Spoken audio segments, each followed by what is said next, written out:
an author dedicated to spending faith and truth in a noisy world. I was honored to meet David Vogel through the Franzese Family Forum, where we're both proud members united by shared values. From our very first conversation, it was clear that David and I were not just colleagues, we were kindred spirits on a mission. What started as a professional connection quickly blossomed into a powerful friendship built on faith, loyalty, and respect. We became partners in podcasting, combining our voices to ignite hope, courage, and conviction across the airwaves. Today, I'm grateful not only for our able to work together, but for the real abiding friendship we have forged in God's light. So, ladies and gentlemen, it's my absolute honor to welcome a man whose life reads like a novel you couldn't even dream up, except it's all true. David Vogel is an ordained minister, a father of 5, a former Trump Tower resident, and a warrior who once risked his life wearing a wire to protect Donald Trump's own board members. But that's just the surface. David's story is raw. It's full throttle. It's a ride through breathtaking success, crushing betrayal, unimaginable loss, and a triumphant return led by faith. Born and raised Orthodox Jewish, David was a boy genius in a business, building a booming mail order empire before most kids even opened up a bank account. But early fame brought early mistakes. To his own admission, he started his career crooked before meeting Jesus in his 20s and finding the true way to live. From living on the 59th floor of Trump Tower to losing everything, to facing prison time for a crime he did not commit, to fighting government prosecution simply because he refuses to stop preaching the word of God. David's story isn't just about redemption, it's about survival, and it's about the real bloody price of success. Today, he reaches thousands around the world with his daily sunrise sermons and leads a growing ministry, the Church of Unity. Please help me welcome a true warrior of faith, David Vogel. Hello, David.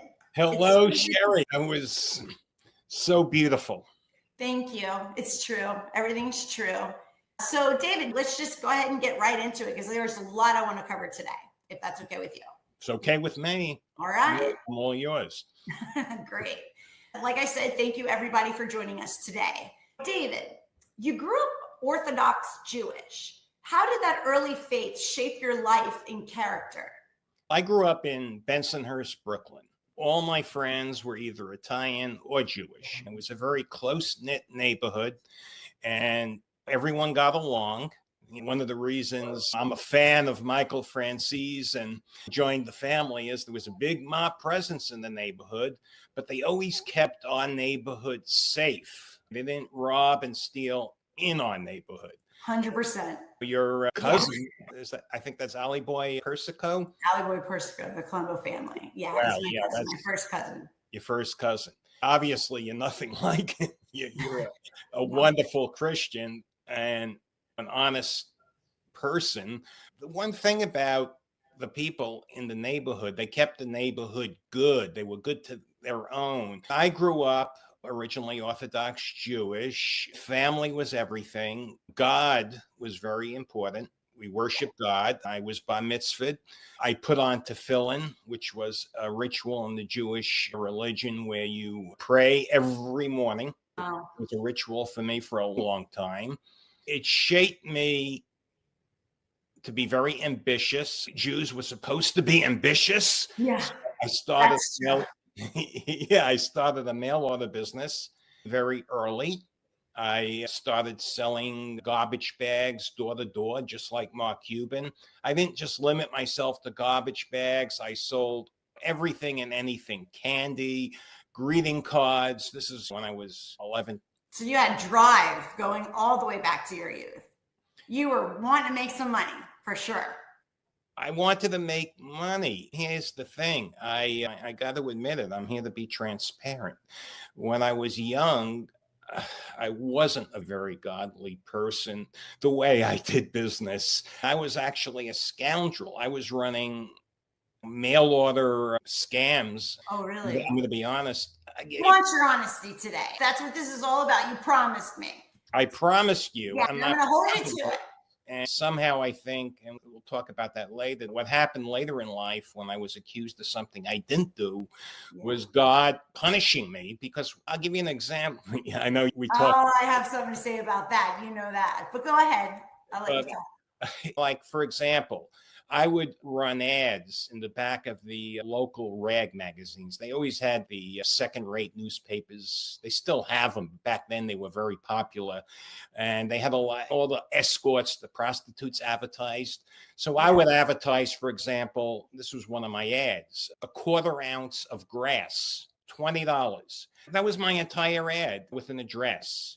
A pallet of grass or just a square of grass? Well, no, I was advertising. See, here's what I was thinking. It actually worked. I was advertising where the hookers advertised, and they actually provided an illegal service. Back then, they didn't have the marijuana dispensaries. Oh, so you're talking about that kind of grass? No, I actually sold grass.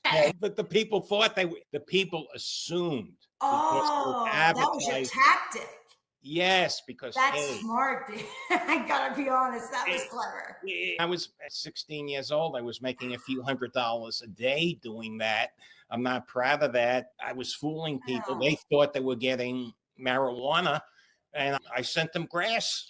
You sent them what you advertised. Oh, exactly. But you were very clever, and that's your shark mindset.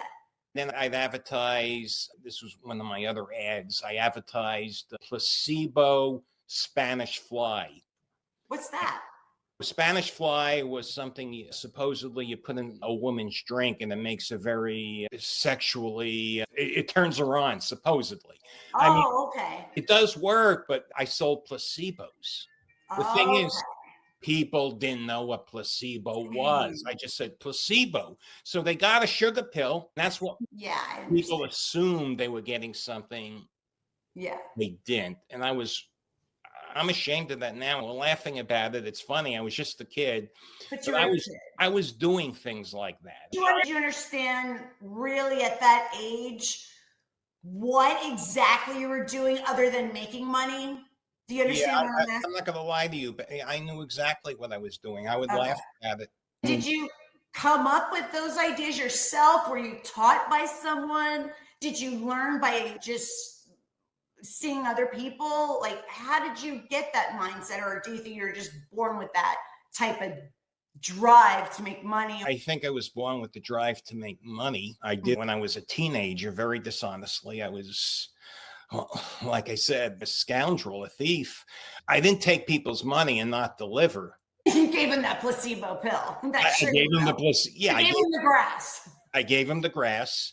I even had someone when I was 16 come to my house from the Attorney General's office. I mean, it was a big joke because back then you could get away with things like that, even if I was stealing. It's not like it is today. Not like it is today. It was the 70s. And I was like a total ass. I got to admit it. They'd come to me and they would tell me, stop advertising. And the magazine, they tried to get the magazine not to take my ads, but hey, they took ads from hookers. They weren't going to refuse it. They know exactly what they were doing. It's a business to them. It's not, in my eyes, the straight path to go, but at the end of the day, it's a business. Let me ask you a question. You showed incredible drive early on. What led you to embrace business so young? I just wanted to make money. It's not about the money, it's about the money. It was, I graduated high school at 15 years old. I skipped 2 years in high school. Oh, wow. Back then I thought it was great, but it was actually very problematic. Because I didn't have any girlfriends. Where do you meet girls? They didn't have the internet. They didn't have Match.com back then. Back then you had fake ID. You sneaked into the club, but I was too young for that. The only place you're going to meet a woman is in school. I was the smallest kid in my senior class. I was 15 years old. I didn't get picked on. It was just the opposite. No one even bothered with me. It was like, who's this kid? Right. And by the time I was ready to meet women, it was just horrible because I had no place to go. So it was real problematic. I figured in my mind, just make a lot of money. I don't get the women. Yeah. It does. You got to be honest. It does help. You've been so transparent about mistakes. What was it like being a young, foolish fraudster in business? Back then, I was enjoying it, but I still think, and I'm going to say this again, I laughed at the authorities. I laughed at everyone who complained.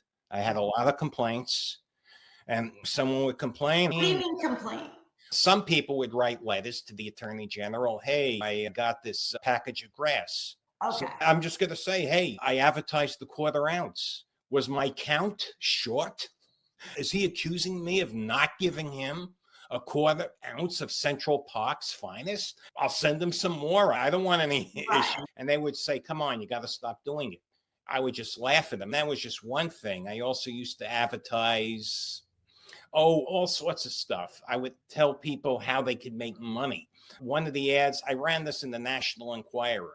And back then, that was the reg. I remember. 16-year-old earns $2,000 a week. Find out how. $5. I would send them 2 pages. I just typed it on my typewriter back then. Hey, do the same thing I'm doing.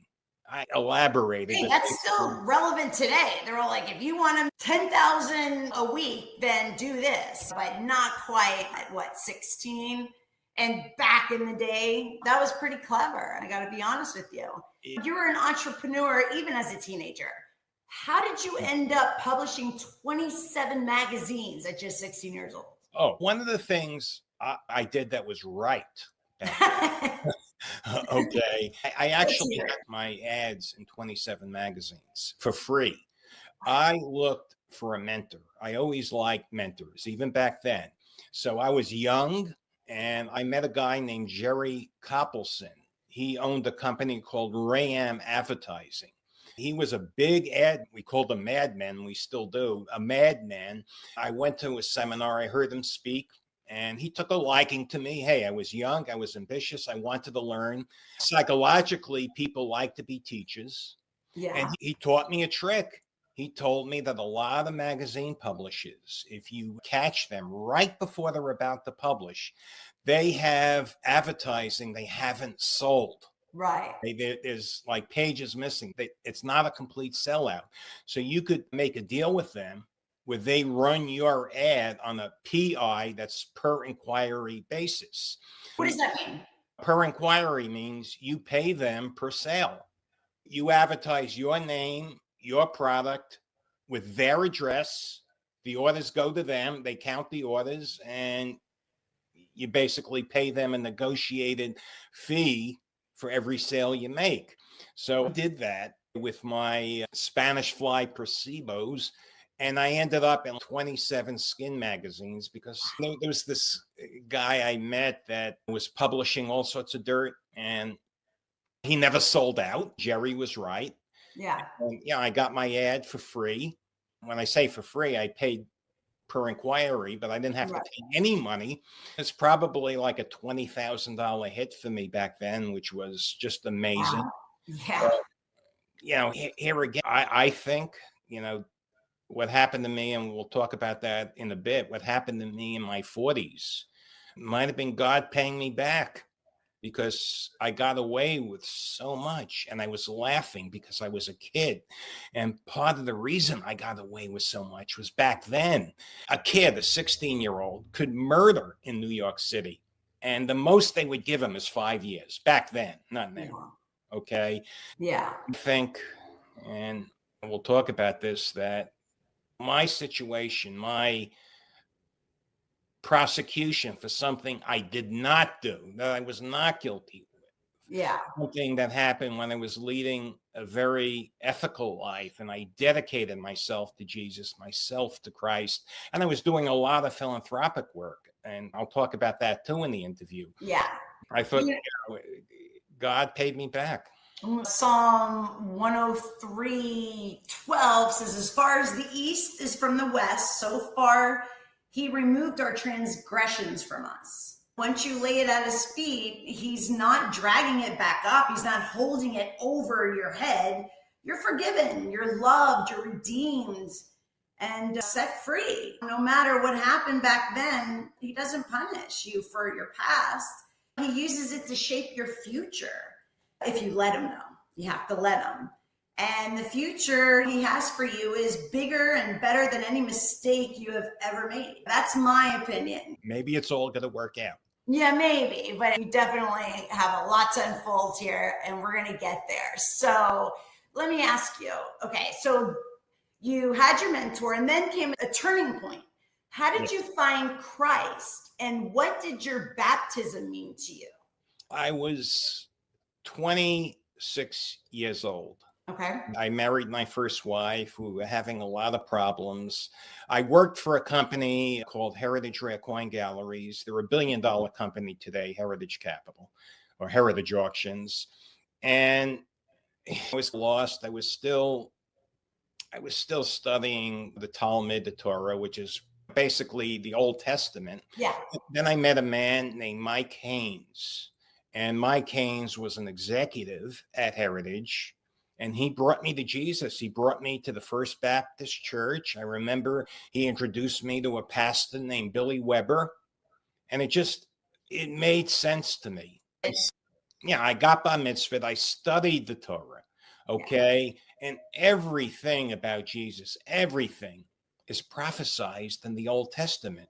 To make a long story short, I was sold. Yeah. I knew at that point I was working for a legitimate company. I wasn't doing anything like I did in the old days. I turned my life around. I was married, but I had another problem. My first wife, which looking back was probably all my fault. I was young and stupid. I didn't know how to deal with a woman. I had no real dating experience in high school because I graduated so early. And then you were just all straightforward making that money. So, yeah. Yeah, I guess adversity brought me to Jesus, but it all made sense. And I felt a sense of belonging. There was no turning back. I accepted Jesus. I accepted the New Testament. Question at all? Did it feel just right from the get-go when he introduced? Because I'm guessing back then with Orthodox Jewish, it's all Old Testament. Jesus hasn't come yet. Was it ever introduced to you? What was Jesus to you back then versus when you turned 26 and you met your friend? You know where I'm going with this. Yeah. What was that light bulb? Jews always believe in the Messiah. They just believe the Messiah hasn't come. Yeah. Then when scripture was read to me in the Old Testament, basically they used the Old Testament to prove Jesus is the Messiah. It just clicked. At the First Baptist Church of, I think it was Richardson, just make sure I remember, it was a while back. Then I eventually went to the First Baptist Church of Dallas because I was a fan of Zig Ziglar and I wanted to meet him, which is a story I'll tell you another time. But I started going to Bible studies and I felt it all made sense. It was just logical. The Messiah was here. Yeah. Okay. And everything about Christianity made sense. Everything was just so beautiful. I just felt so good going to church. I felt so wonderful. Fulfilled. Perfect word. Fulfilled. Yeah. Everything seemed right. Yeah. I understand that. You also turned outward, giving back. Tell us about your work with the Council for Unity. Council for Unity, I've been involved with for about 50 years. It's the one thing I did in my life that is just wonderful. Council for Unity was born back in the days of Bensonhurst when I was very young, when a federal judge said that African-American students and white students have to integrate. So back when I first started going to school, there was no black kids in our school. It was just the neighborhood kids, and the kids started getting bussed in. What happened is a lot of very misguided people from our neighborhood would meet the buses of African-American kids, adults too, but mostly teenagers, with dogs and bottles. It was a full-blown riot. Bob DeSena, who was my English teacher, wonderful guy, neighborhood guy, he made peace. It was a miracle. He convinced everyone to put down the bottles, put the Wow. drugs away. And then it was a mission. Council for Unity goes into schools and prisons, and it does amazing work. As a matter of fact, when I was in business in my 40s and I was very successful, I contributed a lot of money. Oh, wow. So I was their number one financial private contributor. I also did a lot of work sitting down with Bloods and Crips and gang kids. Later on, that would save me a lot of problems when I went to Bloody Beaumont, which I'll tell you about in a bit, because I had a history of dealing with people, and it was just so wonderful. The miracles that Council for Unity did is amazing. For example, in Suffolk County Prison, there was about to be a riot, and Bob DeSena walked in and he negotiated peace. He turned gangsters, killers, into a band of brothers. Wow. That's special. To me, it's sounding, you're thinking that that was your punishment, what we're about to speak of next, but it's all in God's plan. Everything that happens to us in life circles back to a greater purpose. You know what I mean? So I could talk to you till you're blue in the face about it, because I personally don't believe that it's a punishment, but it was your cross for you to lay down at the feet. However, okay, I'm going to switch gears a little bit, and I want to talk, because I have so much I want to cover with you today, because you are such an interesting person. So let's talk about your family life. How did marriage, remarriage, and raising not 1, 2, 3, 4, but 5 children shape you? I loved being married. I loved Shanae Murray, who is my personal coach. Yeah, she's drill wonderful. Sergeant. She's your drill sergeant. Drill sergeant. Great at what she does. She makes me do live events on LinkedIn. Maybe you can explain what she does for everybody. Who she is. She's a coach and a LinkedIn consultant. She's really the queen of LinkedIn. Yeah. She has 1 million followers. If you're going to be marketing on LinkedIn, she's the go-to person. Oh, she's amazing. I love to catch her videos when I can't catch her live. She's just such a wealth of information, but yeah, she's great. Anyway, she talked about the average perfect day. When I look back, for me, what was an average perfect day? And it was average. It happened a lot. It was nothing out of the ordinary. That's waking up with a pregnant wife. And that's amazing. That's beautiful, David. That's really beautiful. Especially when you have a toddler playing in the background, and they're usually up before you. And married life was just wonderful. You're so special in that sense. That's a beautiful thing, for not to say anything, but for a man to say something like that. That's definitely special. That's definitely a calling, and your children are so blessed to have you, because thank you. There's just it's not that common. There's a lot of men out there, but to say that your average perfect day is to wake up to a pregnant wife, normally we're like, oh, I don't want to stay away from them because they're hormonal or because they're uncomfortable. But that's great. That tells a lot about your character. Oh, thank you. I love that about you. When a woman is pregnant, she also likes to be held and adored and fussed over. That's your baby in there. You know, that she's growing and nurturing. That's yours too. So part of her is, and you realize that. And I think that's just wonderful. She's at her peak of beauty. Wow. All right. Now you're laying it on thick. I mean, you're right. If you just break it down and think of what's happening. My husband would come over and say, so what'd you do today? Oh, I'm growing a baby. What'd you do today? That's what I would say to him. But anyway, it's great that you notice that, recognize that. And it's really special. It's really special. So that's your perfect day. That's great. It's my average perfect day. Hopefully it will happen again soon, but we'll talk about that later. Oh, it will. Ladies, come on. Okay, so shifting gears again, you rebuilt everything on honesty, right? Yeah. And what was it like running an ethical numismatic business? That's what I did when I was married. Most of my life, I had a rare coin company. It was wonderful because I had a reputation of being the Ralph Nader of the rare coin business. I had a lot of clients who were multimillionaires. I had a few clients who were centimillionaires. One client I think was a billionaire. He never told me, but he spent millions of dollars with me. Wow. It felt good because I was very trusted. The one thing about the numismatic business, a handshake and a promise are the fabric of an agreement. Yeah. We didn't have contracts. It's amazing. People would do $100,000, $200,000 deals, Just even a off a $1 million handshake. deal on a handshake. That sounds like Italians for sure. But yeah, that's something. And that was the way it used to be. It's definitely not that way today. Yeah. It's in that business. Yeah. It's a very close-knit business. Yeah. Yeah. And you achieved so much great success afterwards. So how did honoring God and loving your kids fuel that success for you? Just God was part of my life. My kids were part of my life. God is love. My life was just full of love. Yeah. I was doing a lot of great things. I was very respected in the numismatic industry.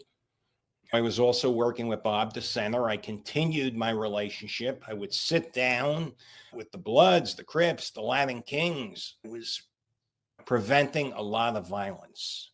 Yeah. That felt good. I had a knack Sure. at dealing with these people. It's a calling. And I think you had to go through what you've been through as an early shark and learning the ins and outs of how not to say be deceptive. You can talk their language. So you learn that early on.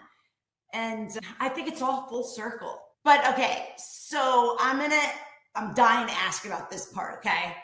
Trump Tower years, okay? Because I'm a big Trumper here. Okay, yeah. Let's talk about this. So you then moved to Trump World Tower.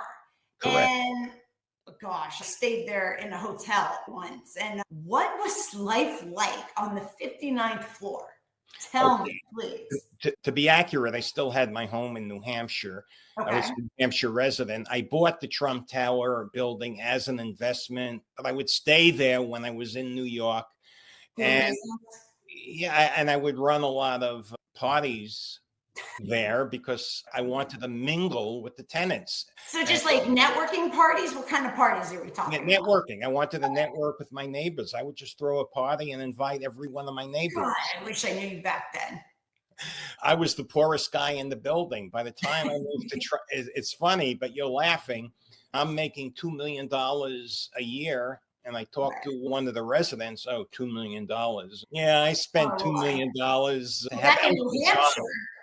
Yeah, I remember a guy told me I spent $2 million to have Elton John sing at my wife's birthday party. I bet. Yeah, $1 million is a night out, but I met a lot of good people. Yeah, yeah.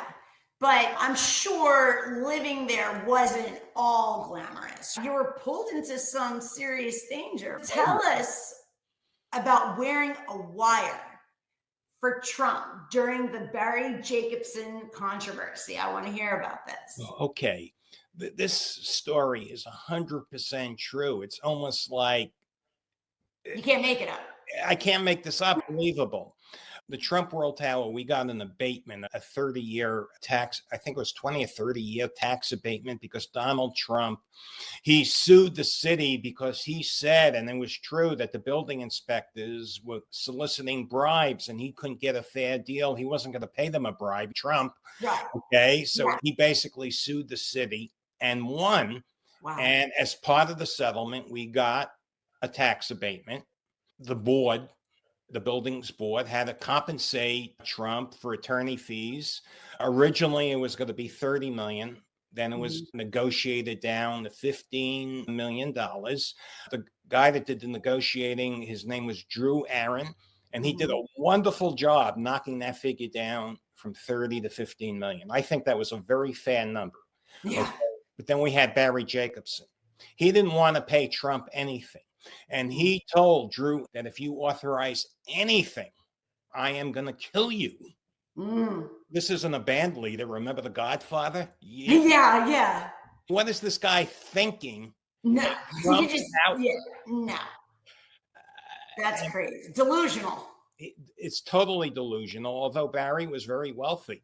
Deborah Stotts, who was one of Trump's executives in the building, she asked me to see if I could fish around and get some information from Barry's cousin, who happened to live in the apartment right next door to me on the 59th floor. So I wore a wire and, wow, I did some undercover work. A lot under your belt. Wow, that's. How did you feel about that? Were you nervous? I know why you're doing it, but that couldn't have been easy. It wasn't easy, but I'm going to be very honest with you and transparent. I wanted Donald Trump to know I did it. I wanted to get in with the Trump faction. Any cost. And I did think I was doing what was right. Yeah. I mean, Drew Aaron was a very nice man. He was totally shaken because I was around him when that happened. He was nervous. He was scared. Yeah. Barry Jacobson probably had $100 million. And wow. to this day, I wrote about that in the story in one of my newsletters on LinkedIn. And every so often, I look at the metrics. Barry Jacobson is looking at my profile. I'm not terrified. There's still got to be some uneasiness about it, though, right? I believe God will protect me. Yes, 100%. And I'm not and doing the right thing. We both grew up in a mafia neighborhood. Your cousin was Ali Boy Persico. A real mobster would not threaten a Trump Tower executive. It just wouldn't happen. They're going to threaten a band leader, some guy, small guy in a construction company.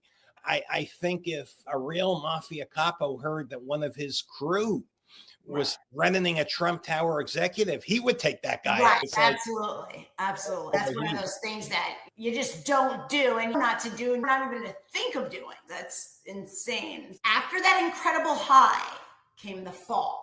What was your downfall of God's discipline? Okay, let me rephrase that. Was your you know where I'm going with this. Was your downfall God's discipline or something else? Those are my words. You're moving my notes to you. Let's be transparent. I think it was God's discipline because what I was prosecuted for, I think it was outrageous. I had a medical clinic. It was a pain clinic. And yes, we dealt with opiate medication, but we had very strict protocol. People just didn't come in and get opiates. As a matter of fact, the DEA tried 3 times. It's part of my record, part of the discovery, to get opiates from the doctors using some stupid excuse like I chew my fingernails or I got a paper cut. Yeah. They were turned down. One guy said he was depressed. But it was very political back then. David, if you don't mind, I'm going to stop you for 1 second. Sure. Let's back up a little bit and let my viewers know exactly what the fall was. Yeah, let's start there because then we'll continue on to this area. I was prosecuted for conspiracy to distribute drugs. And when was this, David? The indictment came down in 2008 when I was indicted. They actually took my assets in 2007. They raided my office. They took everything I owned. And the reason was because, go ahead, you owned a pain clinic. So many others. Pain clinics were the thing. I mean, you couldn't even get pain medication because I'm also a healthcare administrator. So you can't, they're constantly changing the regulations and things like that. There was a time where your primary care doc could prescribe to you. And then now they're saying, no, you got to see a specialist, which would be the pain docs, right? So then you had to specialize to be able to get them. Or your docs, it would only be an emergency room. They can give you like 10, but then you need to go see a pain medication. Even the anesthesiologist, you'd have to go to a pain medicine doc. So these regulations are being made for you, basically. To open up, you have to have pain clinics because that's the only place where people with chronic pain can go to be treated, correct? That is correct. Right. I'm just setting up the stage here so people understand. So here you are operating and you were what, the CEO? No, I wasn't. You're not a physician. Originally I was the CEO. I basically abdicated being CEO. I had a CEO working for me. I owned a 78% interest in the clinic. Okay. So And were you there every day? No, Okay, so you were basically an investor. How would you explain that? I founded the clinic. I set it up. I was the major stockholder. Okay. But what I'd like to tell everyone is why I'm innocent, because I wasn't a very foolish man. I just didn't go into this without good counsel. And at the time, it was different when I opened my clinic. We had something called the Texas Intractable Pain Act. Now, many of those laws have been abolished. But back then, there was a different political climate. The climate was that no Texan and no patient should be denied pain medication if they need it. And that was under the color of law. There was a lot of regulations, but I had two attorneys. Number one, Susan Henricks and Douglas Grover. And Douglas Grover, you heard of him. I heard of him. He was the former deputy chief of the Organized Crime Strike Force. He prosecuted the Gambinos. He prosecuted Tommy Gambino. He prosecuted Salvatore Langella. All the hierarchy of the mob, he prosecuted. He was also one of the lead attorneys on Abscam. Tell me about that again. That's when they prosecuted the congressman for taking bribes. That's right. Okay, got it. Okay. Anyway, he investigated what I was doing. He worked with a local attorney, Susan Henricks, who said, what I'm doing is legal, Texas state law. And he went to the DEA. He told them what we're doing. He asked for an opinion. And they said, we can't say he's doing anything illegal. And he testified at my trial. I thought I'd get acquitted. Douglas Grover, with his background, was told by the government, they can't say I'm doing anything illegal. But wait, there's more. The protocol that they prosecuted me for was listed on the DEA's website as lawful. And then that website, it just vanishes. They write their own narrative. Yeah. So what's happening? Then it vanished. That's great. It vanishes. The vanishing website, and they prosecute me for the same conduct that they considered appropriate. It's almost if I'm playing soccer and I'm shooting the goal, they move the goalpost after I take my shot. Yeah. And I'm going to say one other thing. Later on, they prosecuted me based on a objective standard, meaning my standard of medicine had to be objective, which means it could be anything they want it to be. The reason I'm bringing this up is later on, the Supreme Court, just a couple of years ago in the Rouen case, said these type of prosecutions have to be subjective. So if the doctor was acting in good faith, it's not a crime. Based on Rouen, my conviction would not have stood. There's also another Supreme Court case called Jones, meaning I can't do anything about it. It's called finality. My conviction would not stand today under legal terms, but it's final. So my only salvation here is clemency from the president. That's the only option I have at this time. So they were saying that the physician, repeat that for me. The physician was acting objectively. Okay, so let me ask, who's playing doctor here? Who's playing doctor? Is it the feds or is it the physician? Who's to question the physician and what his objective is? You know what I mean? Sadly, it comes down to that. Who's the one that's practicing medicine? Who's the one that went through the training, said the oath? It's just unbelievable. Okay. I was offered, just for your information, I was offered a plea deal of 3 years. I refused. Because you're innocent. Right. Right. I go to trial in Beaumont, Texas. It's not a very friendly venue. Not for someone from New York. I get convicted and they give me 20 years because I didn't take a plea. Yeah. Okay. So you were basically caught in a system that crushed innocence, correct? Yeah. So Yeah. why do you say the truth about your opiate case needs to be known?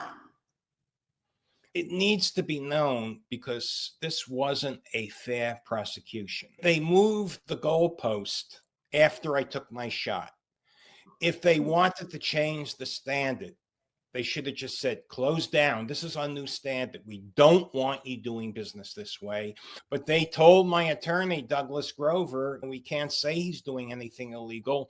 The protocol I was using was on the DEA's own website. It was a pain study they did with the University of Wisconsin. I still have a copy of it. What's that? They call that the Wayback Machine or whatever, where you look at old websites. You could look at it with the Wayback Machine. You could see that I'm telling the truth. But David, wouldn't it more come down to the prescribing physician? The government's position was they were my puppets. And the jury just... It comes down to it's his license. He's going to really call the shots for physicians, or he or she. Right. You can't twist someone. If they say walk off the Brooklyn Bridge, it doesn't mean you control these puppets to walk off the Brooklyn Bridge just because you're the owner or the investor, or, you know what I mean?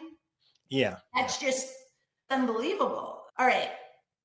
Let's go forward now, because like I said, there's a lot I want to ask here and uncover. Okay, so life inside prison. You entered a brutal world, which is prison, especially a guy like you, right? Yeah, they didn't send me to a camp, not right away. No camp. No. Okay, can you share what life inside was really like? I've never seen so much evil in my life. Wow. And now we're going to be talking about later some of my issues with some guards. For the most part, I like the corrections officers, most of the prisoners. Sure. Most of them, of course you would. You're pure evil. And I went to bloody Beaumont.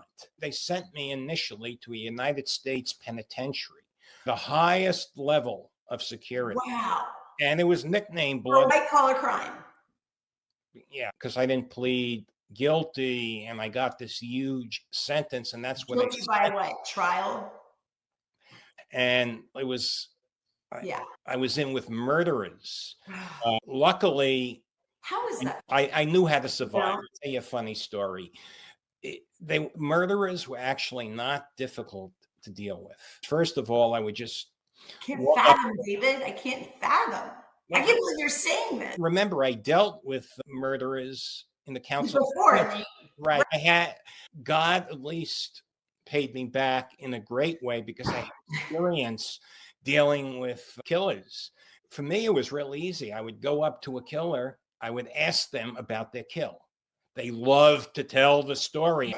Oh, yeah. I'd look real attentively. This was my hack, so to speak. I'd look like really interested. And I would say, he had it coming. And if I was there, I would have done the same. Really? Why? I wouldn't have. I'm just saying that was my hack because then, you know what I mean? Okay. That was my hack. I have to get that mindset. Yeah, remember, I'm dealing with, and then bank robbers were easy to deal with. How is that different than the murderers? Most of the bank robbers, most of them were in because they wrote a note. I would be like, I couldn't fathom that. Right. You mean to tell me you wrote a note, give me your money, and they gave it to you? If it was me, I'd say, could I see your gun, please? Yeah. Do you really have a gun? But let's see what's under that. I would just act shocked. I'd always listen to their stories.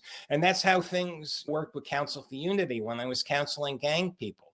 If you listen to people, if you act like you're really interested in them as a person, they'll relate. The thing about this brutal prison, it wasn't that scary for me because you've been around them. I've been around them. No one wants to pick on an old guy. Okay. So you were the old guy? I was an old guy. The thing about bloody Beaumont, if someone was picking on me, it didn't happen, but if someone was picking on me, one of the younger guys would probably get involved. Yeah, that was just the culture there. Why are you picking on an old guy? Pick on me. Don't kick the old man. David, I've heard you say previously about eye exercises. Oh, yeah. They thought Tell me about this. when I was in prison, I exercised all day. Just 90% of my day, I was working out. And I would do eye exercises. I went in wearing glasses, and I learned eye exercises from Jack LaLanne. Your eyes have muscles. They would think I was nuts. I'm looking in the mirror doing these movements. Show us one. Eyes. But I'll tell you exercise. Oh, yeah. I lost in about 8 months. I didn't have to wear glasses anymore. It works. You're going to have to, we'll have to do a separate podcast on that. I want to learn that. Wow. Okay. So they thought you were crazy because you were like, they thought I was crazy, but in a good way. You got to have something behind you. There were a lot of crazier people in there. So I just, sure. I was at the USP, and then I went to a low. Okay. So you said you witnessed evil firsthand.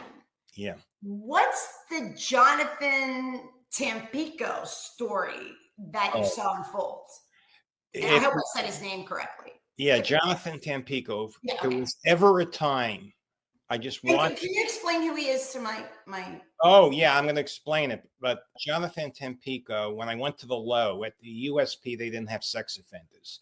Jonathan Tampico raped 6 8-year-old boys.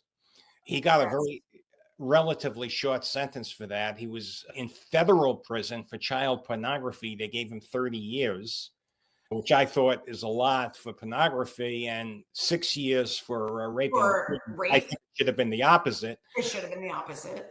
But I remember him telling me when he mentioned the boys, it was all consensual. It was all okay. They consented. I wanted to smack the guy. 8 years old. 8-year-old boys. Believe me, that was the only time I really wanted to smack someone. I held back because I knew he was protected. Back at the Beaumont Low, they protected the sex offenders.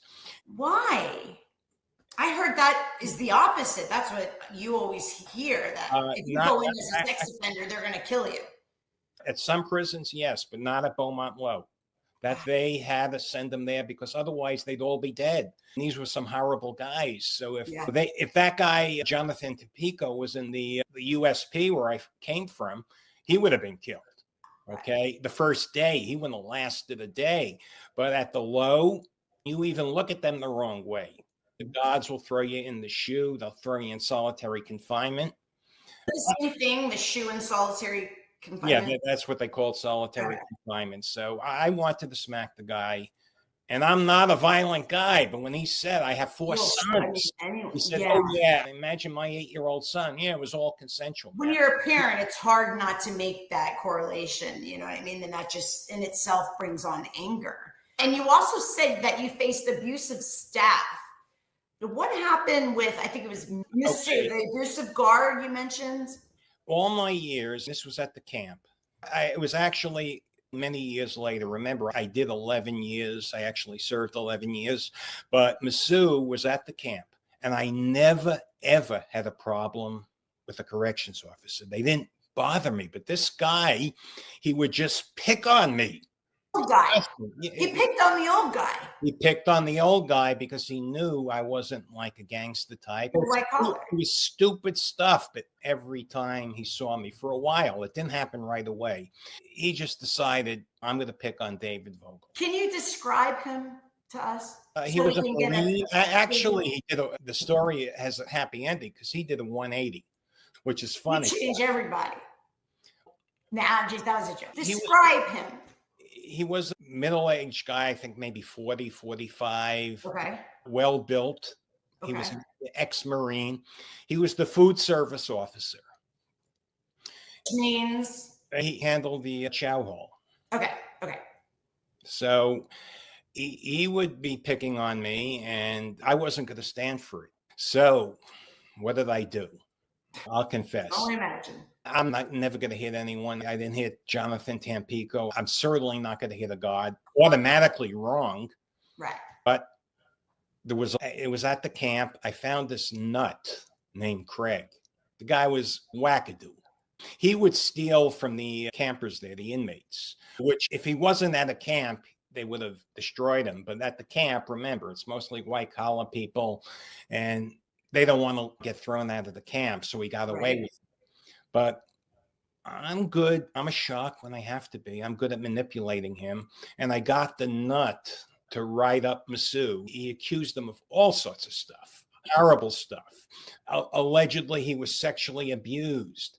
And I think Masu had a lot of issues. And because of that, he just did a 180. He was the nicest guy in the world to me. Wow. Now, I never told this nut to write up Masu. I'm just not like that for sexual assault, because I mean that I would not do. Yeah, that's a far This range. nut, I unleashed the nut. Yeah, there you go. You unleashed. And he was just nuts. And he was creative on his own account. But the thing is, Masu was abusive to me. He wasn't sexually abusive. Physically? No, not physically. No, really. He would pick on me. He would try to tell me. That's just as worse. Just as bad as physical abuse. You know what I mean? Yeah. But anyway, he did a 180 after that write-up. And it's every time I came to the chow hall, Masu was throwing food at me. Have a second piece.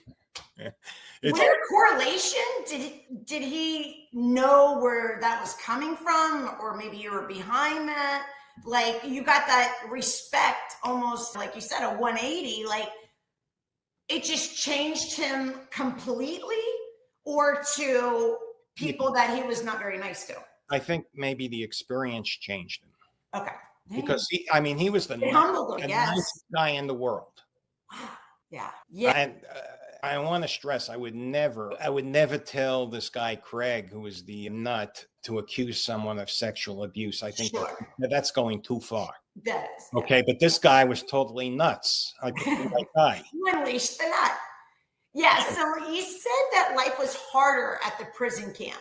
You already explained that, what the verbal abuse was like compared to the USP. Yeah, at the USP, inmates wouldn't verbally abuse you. When I was at the camp, there's the CEO that's What's the difference of the camp? I'm not familiar. Between a camp, there's no bars. You really? You could literally walk away. There were some people at the camp, they would spend a couple of hours at the hotel down the block. Really? Okay, and then come back. They'd come and go. Oh. Sometimes they got caught, sometimes they didn't. Most of the time they didn't get caught. But at the camp, it was harder there where there's more freedom. There's more freedom, but some of the inmates there were very abusive. Yeah. They would just yell at me. They wouldn't yell at me at a USP. Because even if I didn't do anything, someone else would have done something. And yet, even in prison, you found purpose. Tell us about, you had mentioned about training dogs behind bars. We hear that a lot. At the camp, I was in the needs program. I trained dogs all day. It was wonderful. I work out and train dogs. I still did my work. What kind of dogs? Like, for what? Service dogs. Service dogs. With disabled vets and handicapped teens. I remember a handicapped teen got one of my dogs. I was very proud because I spent over a year training her. Sure. We also have a dog. You have a companion. Sure. It's nothing better than a dog that doesn't talk back. Yeah. You know what I mean? That's a man's best friend. You called out the failures of collective punishment in prison. Tell us about it. Collective punishment is what they do. Okay. And this goes back to when I was at the low. If someone does something and they don't know who it is, they punish everyone. That's against the Geneva Convention, but they do it anyway. And I'm telling them, it doesn't work. Why? Just creates enemies, you would think. Well, no, because they're going to end up charging the wrong person. I'll give you a specific. There you go. I was at the low, and there was this one guard. She never, I never had issues with the guards, but she was making some enemies with some of the other inmates at the low. One inmate, we don't know who it was, wrote her a note when she made her rounds and just wrote it in red with a pair of underwear that they faked blood. They did ketchup or whatever. And they said, "You're next, Miss Watson."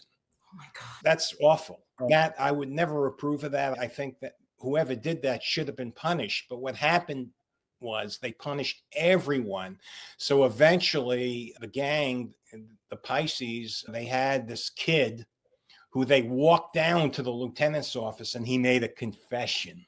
Oh gosh. Oh, yeah. Come on. Like 7 gang members, 10 gang members, whatever, Right. walking the guy down, and they checked the box. The punishment stopped. And they Wow. thought, I don't even think they thought they had the right guy. Maybe they did. Maybe they're blinded. But Right. collective punishment is stupid because someone's going to be made to take the blame. And Yeah. it's probably not the right person. right person. Thank Yeah. you. And you also had some wild personal survival stories. You just mentioned, but what happened with the blood Beaumont? Oh, Bloody Beaumont? Yeah, Bloody Beaumont. Okay, sorry. Yeah, bloody Beaumont. There was some situations where there were some minor riots. Yeah. Where groups would fight each other. We had 2 Mexican factions, the Tangos and the Pisces, get into a fight. Everyone got locked down. It was over where people sit in the chow hall, something stupid. But my point is, you had to watch yourself because you don't want to get in the middle of things. I try to mind my own business. That's what I did. Yeah. So now I'd like to go to release and life after prison, if that's okay with you. Yeah. Okay. So how did the First Step Act, an elderly home confinement under Trump, lead you to your release? I got to thank Donald Trump because let me tell you something. The First Step Act got me out of prison very early. Remember, I still have a lot of time left. Okay, can you tell us what that was? Because I don't think we covered that part. What your time actually was. I think I mentioned that. I pled guilty. I didn't plead guilty. If I pled guilty, then you would have been done in 3 years, right? 3 years, but they sentenced me to 20 years. 20 years. Okay. So under the First Step Act, first of all, you got additional good time. Mm-hmm. And secondly, they had something called the Elderly Home Confinement Program, where you go home. You're the elderly. Yeah, I was over 60 years old. You go home. And I think it's like you spend the last third of your sentence, which is a big deal. Wow. Yeah, sure. At home, the one thing great about this program, it has a 12% recidivism rate. Trump really put together a great program. Yes, because it focuses on releasing the right people. Right. I got to go home. The COVID, that accelerated it a bit, but I was due to go home anyway under the home confinement program. With COVID, I got out a little bit earlier, not much, but I was basically put in the elderly home confinement program. Hey, the First Step Act, the Democrats, they couldn't get criminal justice reform passed. They were talking about it for years. Trump got it passed. And not only did he get something passed, he got something passed that doesn't release violent people, doesn't release predators. Right. Releases people who have truly reformed, people who go through programs. Right. Like I got extra time for the dog program, and people who are elderly who pose no threat. Getting out didn't end the battle. What persecution did you face after prison, especially McFarland's retaliation against your First Amendment rights? Oh, okay. Tell us about that. This was actually back in 2024, April. This is just about a year ago. I've been doing my sermons every morning, 7 a.m. I want to start getting on podcast. I want to start getting interviewed for the newspaper. My main goal was to get interviewed because I wanted to lobby for clemency. President Biden, he promised to reform clemency, and we're going to get into that because he absolutely lied. Clemency was not reformed. He made a promise when he was running. He broke that promise. But anyway, I didn't know he was going to break that promise at that point. I wanted to get into the newspaper, and McFarland basically comes up with these outrageous interpretation of restrictions. And he said, no, I can't do it. So I go to court. I file a 2241. Now that's in court for 8 months. Can you tell us what that is? That's just a petition basically to change the terms of home confinement. Got it. The judge throws it out. Wait a second. It's not the judge of. I'm filing in New Hampshire. I had a liberal judge because according to the judge, 2241 is not the way to file this. You have to file this as a civil rights claim. Oh, Okay, well, I basically need to refile. But McFarland retaliates. He takes me out of elderly home confinement. He puts me in this other program. It's still home confinement, but it's much more restrictive. oh. You filed the wrong thing. Because he's retaliating. And if you don't know who he is the man that put Michael Cohen in prison for publishing his book. I'm a fan of Donald Trump, but Michael Cohen shouldn't have went to solitary confinement, which was torture for him. That's crazy. Yeah. And eventually, if you know what happened, a federal judge ruled that McFarland retaliated against Michael Cohen. Wow. It was retaliation. Yeah. So this guy has a history. Yeah. And he didn't want me to talk. As a matter of fact, when my case was thrown out, when he put me in this new program, he has me sign documents. Otherwise, I'm going to get locked up. He didn't say it outright, but I'm reading between the lines. He's saying it. He's going to send me to a USP. He's going to send me, a Jew, to some place where the Aryan Brotherhood is going to kill me. That happens. The Aryans kill Jews. Now, he didn't say that, but he's like a mafia boss. He says the director has I remember his words, the director has the authority to send you to a medium. Pushing his weight. I'm reading between the lines. Sure. But basically, okay, he has me sign documents that I'm not allowed to talk to the media. I can't be on social media. I hired a publicist. That ties your hands. Well, the publicist sent out letters to 800 reporters saying that the Bureau of Prisons is trying to mess with my First Amendment rights. It's almost like he knew what he was doing and then trying to do it that way to cover that up. And basically, again, a 180. Yeah. The BOP, not him. His bosses must have told him everything that I wanted in my lawsuit, I got. Wow. As far as First Amendment goes, sure. You know, like being interviewed by you, that was prohibited, but it was ridiculous.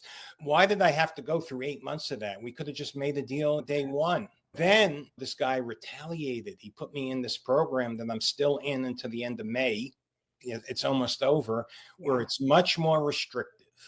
And I don't really want to get into all the details. Sure. I have a lot more freedom under the old program. Luckily, I'm a hermit. I don't leave my house very much anyway, and it's only the end of May. But this guy, for example, has me making trips every week to Manchester to check in. Wow. Why? I know why. I know why they say. Yeah, of course. He also retaliated against me in this program. He's claiming I have to get his approval to take the medication that I've been taking for 4 years under the old. Wow. It's ridiculous. He's telling me my pain medication was not approved. A physician? It is approved by a physician. I know. That's what I'm trying to say. Not by him. I'm in a lot of pain. I'm an older guy. I have a herniated disc in C5, C6. I have stenosis. You're a medical profession. Yeah, I have 5 and 6. I had the surgery. You know how bad that is. Yeah, I did. And then above it, 4 years ago, again, I had a doctor prescribe me medication, and he's telling me that it's not approved. You added this in May? Yeah. But the thing is, that's another, since he started this, that's 7 months where I'm suffering. Now, no, I still have excruciating pain. It's not good. There's no reason.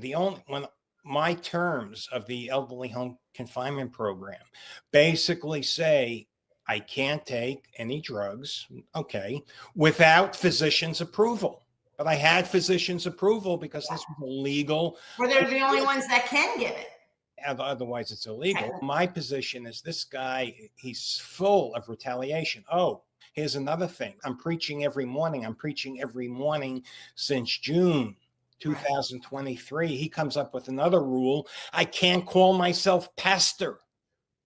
What is that about? Excuse me. He's citing some rule that in prison, it's a security risk, which it may be. I'm not going to But argue. you're not in. You're in home. You're at home. I'm home confinement. And it wasn't like this before in the old It wasn't. program. No, he put me in this program where And you didn't do anything. I didn't. There was No, nothing.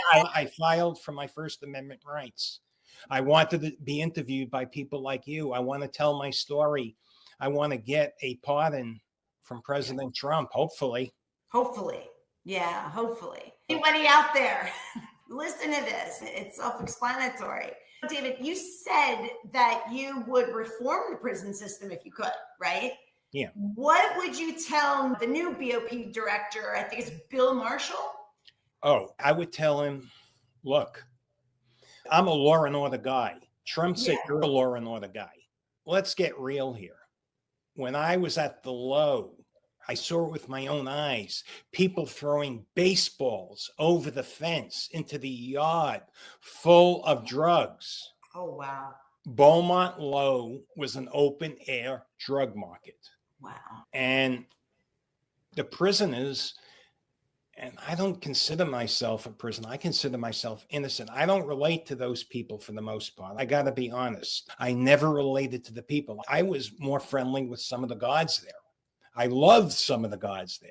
Yeah. I never had an issue until that one guard started picking on me. Most of the time, I was very friendly to the guards. That's your personality. I wouldn't think otherwise. Not even hesitation for a second.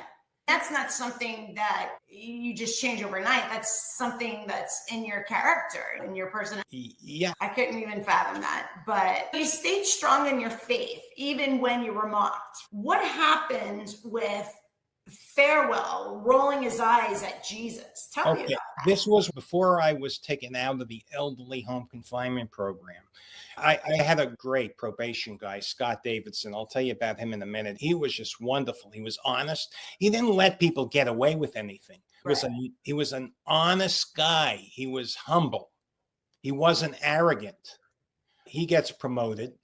Then I get this other probation officer, Matthew Farwell. He just like mocks me. He's not a nice person. I think he was very disrespectful to me. Yeah. I never had that problem with, and I'm an easygoing Scott Davidson. I think he and McFarlane got together also.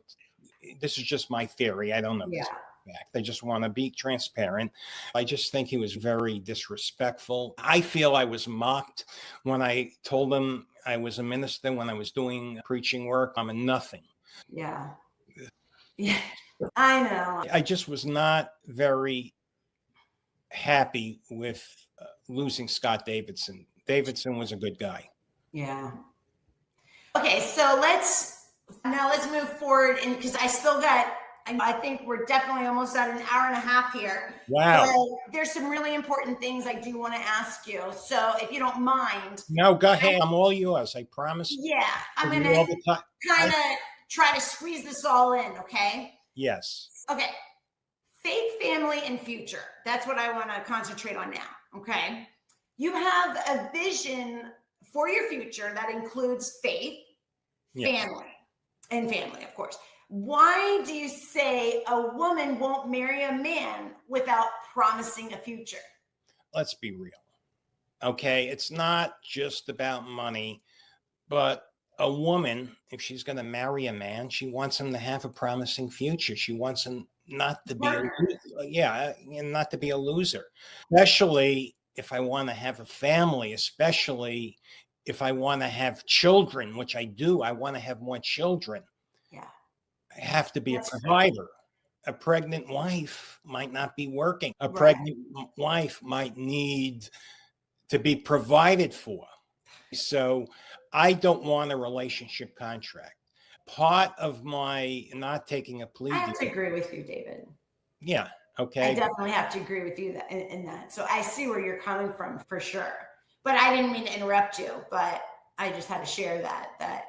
Oh, okay. So that's a great way of thinking. It's not just old fashioned, but it's a comfort. It's a partnership. That's what we want. And we're women. We want that security of the man. We want to know that we don't have to run the show, even though it's different today. But still, I have to say, I do agree with you in that sense that we want a promising future. We want to know that there is a future. We want you to come with your own tool belt. You know what I mean? So I think that's the right way to look at it for sure. That's why I need a pardon. Yeah. Because a pardon will give me a potential future where I can have a family. And contribute. Yeah, you can have a family, you can have a wife, and who's all going to contribute to society in a positive way. And that's what we need. Quite frankly, McFarland, he suppressed the word of God. He told me I can't call myself pastor. That's a critical issue for me. That was your turning point. Besides wanting a family, the Church of Unity, I want 1 million members. I want to build it into a global church. I want a church, and I'm going to be very transparent, that's also able to provide for me and my family. There's nothing wrong with that, because if I build a mega church, I'm legally and morally and ethically entitled to be compensated, but that's the way I want to be compensated, spreading the word of God. Yeah. McFarland, before he took me out of this elderly home confinement program, had no say in what I was doing. There was nothing in my terms that said I couldn't build a church. Now he's telling me I can't call myself pastor, I can't collect donations, a whole list of things. Okay, that's going to end soon anyway, but the Church of Unity, once this ends, I'm going to be dedicated to this 24/7. I'm helping my kids with the solar business because I owe my son. When I went away, my oldest son, for my second marriage, Evan, he supported the family. And that's big. I owe him a debt. I owe him money, and I'm helping him build the solar business into something great. Okay. Done. Yeah. All right. Now I'm going to slap you around a little bit. Okay. You once believed that Trump abandoned you. Okay. But now you say you were wrong. And I want to know what changed your view. You changed my view, Sherry, because you told me the story. I was like upset because I was a big fan. I did at the time really admire Trump. I voted for him in 2020. When I put in my petition for pardon, back when I was actually in prison the first time, I talked to some people. I'm not going to mention their names, but they know who they are.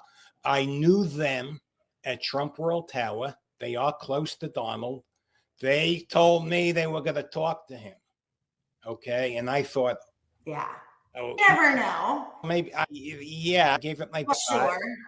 And I wanted them to tell Donald, because maybe he didn't know. Hey, I'm one of his soldiers. I wore a wire.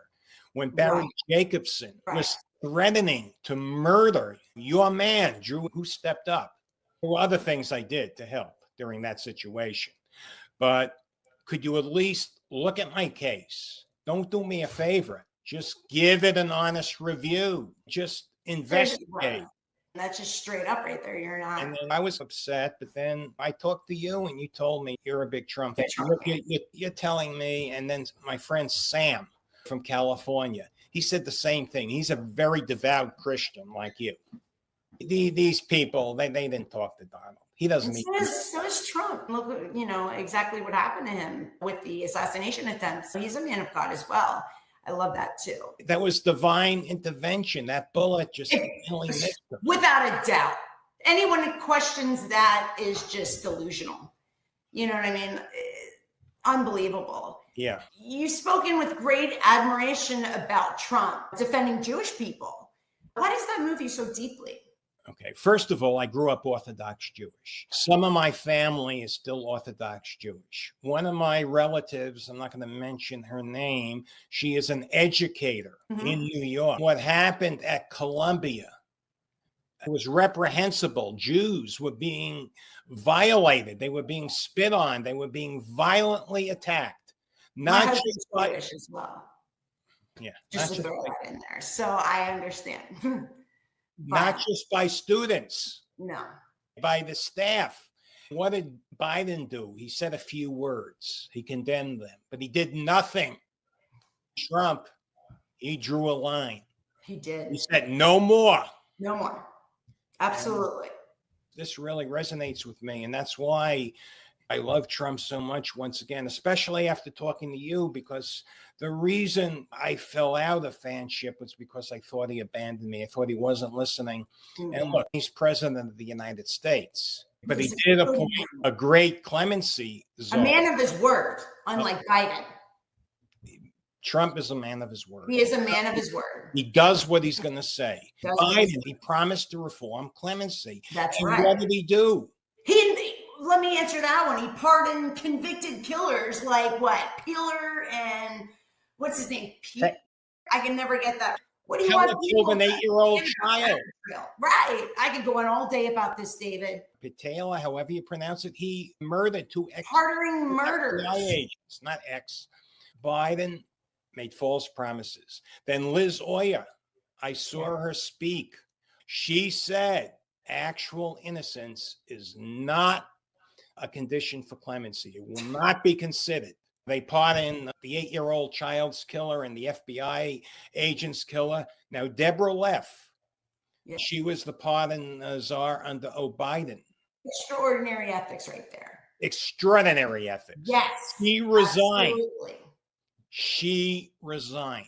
Christian ethics. Christian ethics. Pardon attorney is supposed to be ethical. What do you mean actual innocence doesn't count? Obama, he had the same crazy criteria that Biden. Okay, and this is fact. She offered her resignation. Now, Liz Oya, I'm not saying she was bad, but if she had the ethics of Deborah Leff, she would not have said actual innocence doesn't count. She would have resigned. So that resonates with me. Yeah, absolutely. I mean, All right, success today, right? Okay, so you've rebuilt your life post-prison. Let's talk about Shanae Moret again. How did she help you launch your preaching and sunrise sermons? This is a story. I didn't want to go live on LinkedIn.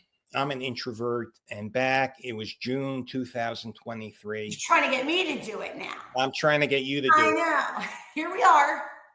June 2023, she cuts like a knife. Yeah. She basically embarrasses me into doing it. That's a woman's way. In her own way. She's a drill sergeant. Yeah. I didn't have a choice. If I didn't go live, I was going to let Shanae down, and I wasn't going to do that. Right. I love her too much. She's so wonderful. She's such a good life coach. And sometimes you got to trust the professionals. That's why they are. That's what they know. When it's outside our comfort zone, that's where you got to put that trust in there. I have to trust you to say, I need to get more active and things like that. I do have a couple of things I just wanted to ask. Yeah, let's finish. And back to Shanae. She's a fierce. She's great. She is a drill sergeant. Oh, yeah. And in the best possible way. Oh, yeah. Absolutely. And you're teaching me from her. And I'm listening. And I'm that rebellious little I can tell you this. Since June 2023, I've been live 6 days a week. Yeah. Since June 2023 at 7 a.m. on LinkedIn preaching. I missed 1 day in 2 years, and that was because McFarland made me sign those stupid papers that I would go to jail if I preached the word of God. If I got on LinkedIn and preached live, that was reversed the next day. That's the only day I missed in 2 years. Wow, that's dedication. I'm not going to let Shanae down because I promised. That tells you, a lot about your character, David. You know what I mean? Now, I have to talk about this. Yes. We actually met through Michael Franzese's family. Yes. Can you tell everyone how we connected and what Michael's influence means to you? Michael's story. Yeah. It just resonates with me. We have a guy that was a mob boss. Yeah. And he turns his life over to Jesus, mainly because of his wife, Camille. It's always a woman behind it all, right, David? It's a woman. She is his strength, his pillar. I read her book. I have so much respect for her. But this is not my question. This is your question. Excuse me, but everybody that's listening, this woman is incredible. If you want to see the epitome of a woman, the epitome of a woman is Cammie Franzese. If I could be anything and model myself after anything, I'd be my mother and Cammie. Because, wow, that's standing behind your man right there. That's having unbelievable faith. But go ahead, I'm sorry. Michael's story resonates because Saul, Yeah, a man that murdered Christians, becomes Paul, one of Jesus's number one disciples. I see the analogy, I see the similarity, and I believe 100% that Michael, he's so sincere. He gave up a lot of money, a lot of power because of God, Jesus, and his wife. yeah. I think that's a wonderful story. I joined the Franzese family to hear Michael speak. I go to the Bible studies. He does Bible studies twice a month. He does a lot of speaking, which I listen to him speak. Then I met you. Okay. That was the best day of your life. Best Yeah. day of our lives. You were the first one I remember. We met and we would send scripture and talk and always end up with scripture. That was our little shared, little token, right? Yeah. Then I had to do a project for the family. I knew out of everybody that I contacted, you were going to be the first one to respond. You were going to be the first one to complete every question I asked.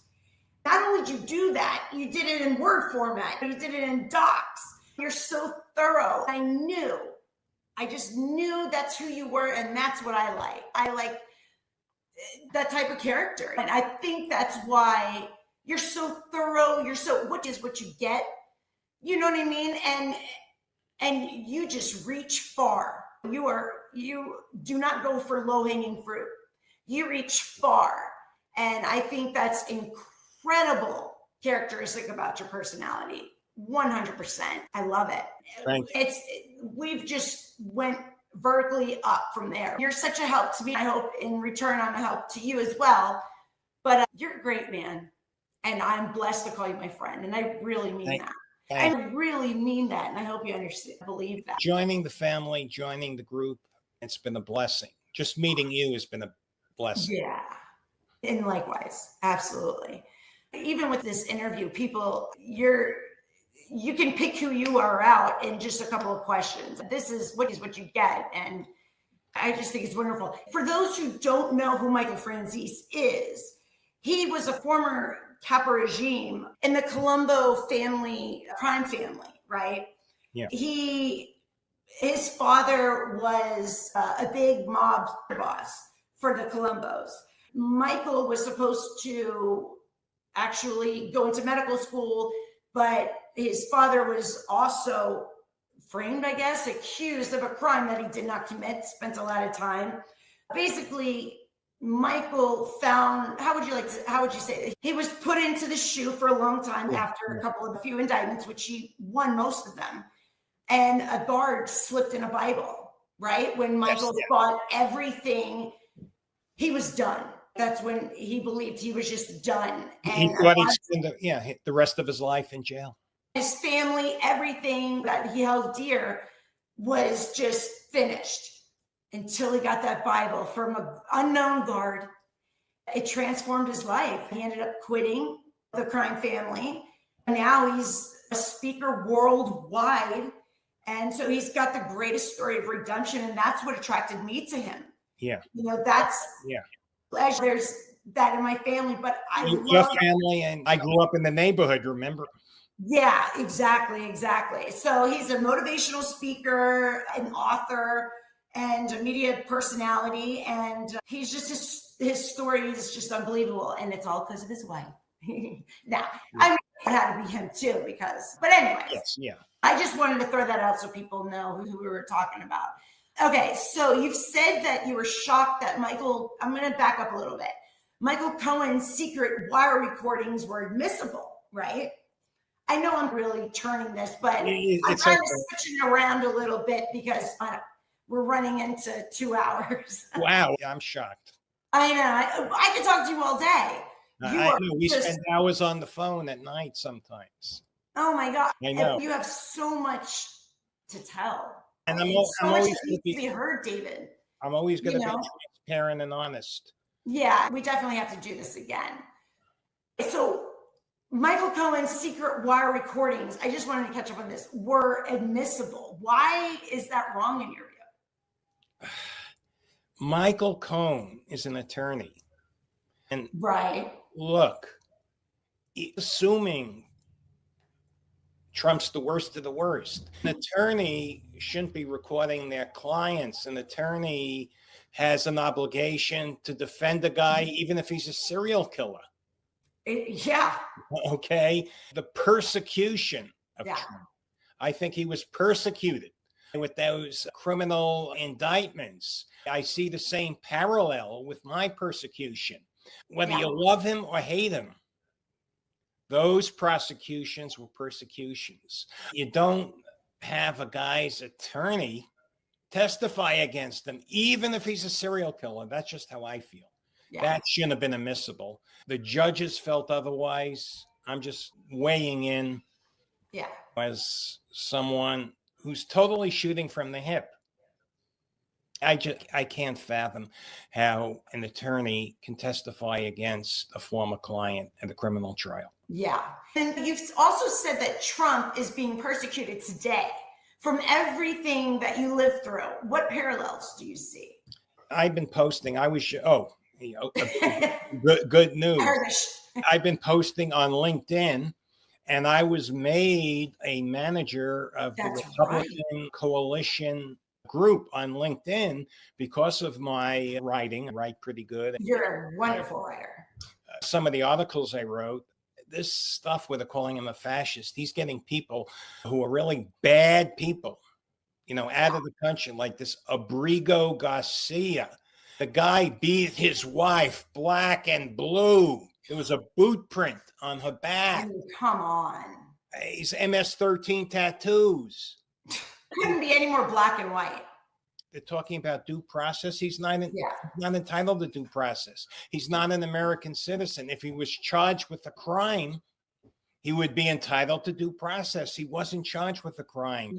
These never Trumpers, these people are just picking on him, and they're siding with the worst of the worst, like that judge in Milwaukee, the defendant that she tried to protect from ICE. He strangled a man. He beat a woman. Senseless. It wasn't just like a slap. He violently and senselessly beat a woman. How do you make sense out of that? Trump wants to send him out of the country, and you have these judges that are trying to tell Trump that he's going too far. Who's going too far? Let's ask that question. They are. They're going too far, and frankly, I'm an ordained minister. I'm a Christian, but these people are so evil. Yeah. The people he are throwing out, they're evil people. Yeah. Yeah. It's just, it gets me. Yeah. Okay, flipping the switch. Now I got to say this about you, and I know that because when we're talking, you just pop things out, and you have an extraordinary gift with numbers. You're like, oh, Sheri, you're 47 and then minus 19. I can't even catch up. So tell us the story of Scott Davidson and how it showed your savant abilities. Before I retired as CEO of my son's solar company, I got a client an $849,000 grant. That's free money from the government. Scott Davidson, if you recall, before I was thrown out of the elderly home confinement program and put in this other program, I don't even know what you call it. Scott Davidson was a real great guy. He was the probation officer. And he actually was so helpful. He told me to write a book on how to navigate the Fed. Now, I turned that into navigating the Fed, getting free money. He actually gave birth to this idea where I could get clients, mostly centimillionaires, because I'm very honest. I deal with people who are very sharks. I could get them $1 million free money from the government because I know how to navigate the Fed. There's one thing I'm really good with is numbers, and I'm very anal. I read. Yes, you are, but in a good way. Yeah, I read the notices I get from the federal government about free money. I read them thoroughly. And I'm It's the helping federal myself. government. That's us. That's us, the federal. That's our tax money. It's your, I'm sorry. But it's yours too. You know what I'm saying? So It's everywhere. don't even get me started. Mishandle, whatever. But don't even get me started on that. But you said today, right, that living in, it's Wolfsboro, right? New Hampshire. Wolfboro. Is a blessing. Why is that the most peaceful place for you? I love living here. You've said it over and over to me. I'm in God's country. Yeah. I got bear. I got moose. You got horses right down the street. I have horses right down the street. You're the animal whisperer. I got so many wonderful animals. I have a pet turkey I feed in the morning. I believe that. But the thing I love about this is the people of New Hampshire. Most of them are very kind. Yeah. Look, even Scott Davidson, he's kind. The people I deal with, even under my new program, not McFarland, the people here in New Hampshire, they're really kind to me. Yeah. And I find that people here around this area are very kind. When I'm walking down the street, if I have to cross the street, they'll stop their car. Stop it. Yeah, really. Even stop your car. I think I need to move there. Here they just hit the gas. People are kind. That's great. I'd love it too. That's great. Yeah. It's beautiful there. When I seen the picture, the foliage, everything it's really beautiful there in New Hampshire. And I sent you a lot of pictures, didn't I? Yes, you have. Yes, you have. Okay, now I got my one. Okay, I got two more. Okay. Because then I got to get for carpool or else my kids are going to be. Okay.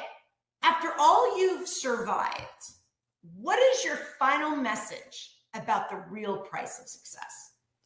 The price of success. Yes. The price of success was a video topic I was supposed to do like a year and a half ago in Shanae Murray's mastermind class. I never did it.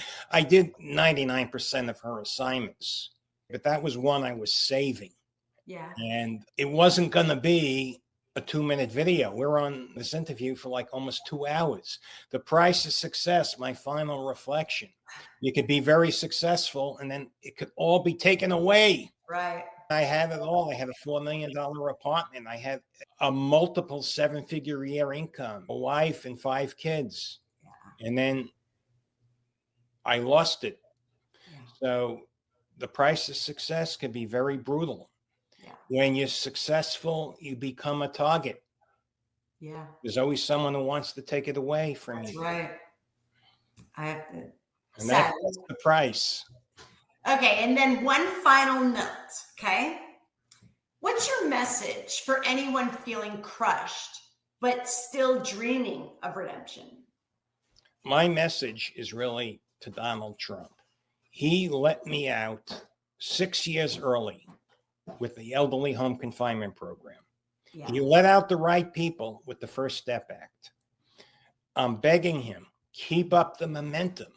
Yeah. I'd love for Trump to sign the Trump clemency doctrine and let Alice Marie Johnson, who he appointed as pardon czar, do her job. I want to preach. I want to spend my life preaching. And I want to promote Council for Unity and Church of Unity, both. I want to continue working with gang kids, turn them around. Help with reform. And there's so much. Yeah. Oh, yes. I want, and maybe I'm selfish, but I want a wife and children. I'd like to have 3, 4, maybe 5 or 6 children.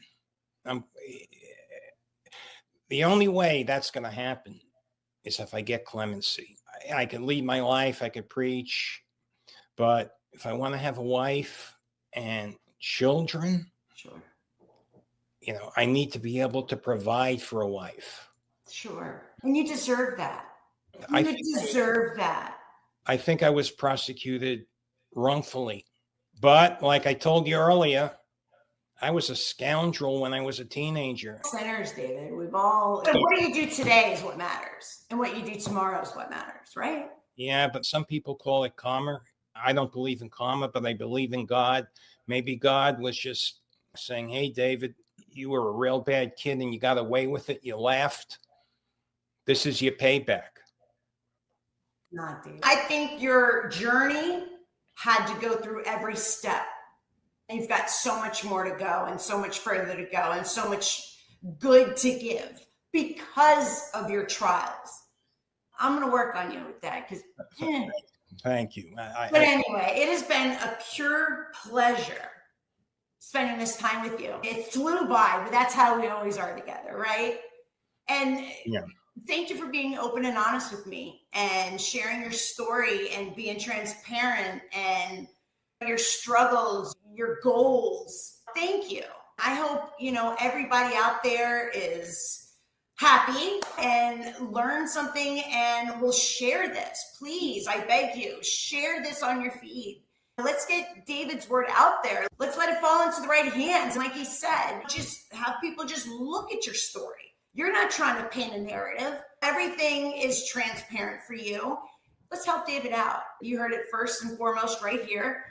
He's a good man who deserves a good future. So, ladies and gentlemen, today we've journeyed through the remarkable life of David Vogel, a man who has faced profound trials, embraced redemption, and now stands as a beacon of faith and resilience. David's story is not just one of personal transformation, it's a testament to the enduring power of faith, right? And the human spirit. From his early days as a young entrepreneur to the challenges he faced with the justice system, David has consistently demonstrated courage and integrity. So in light of his journey, I earnestly appeal to President Donald Trump and Alice Marie Johnson, the current clemency czar, to re-examine David Vogel's case and his unwavering commitment to faith and his contribution to the community, and the injustices that he's endured warrant a thorough review and consideration for clemency. It's imperative that our justice system reflects both fairness and compassion. By granting him clemency to individuals like David, we not only rectify past wrongs, but we also reinforce the values upon which our nation stands. So let's all stand together in support of justice, redemption, and the transformative power of grace. David, thank you again. Thank you, Sherry. I really enjoyed this. Big hugs. I can't believe it's been 2 hours. But I know. It's been a pleasure. And thank you for hanging in there with me. I really appreciate it. Thank you, Sherry. And just in time for carpool, but everybody, thank you for coming and listening and watching. We'll see you next time. God be with you, Sherry. Have a great day. God be with you too, David. Thank you very much. Bye-bye. Bye-bye now.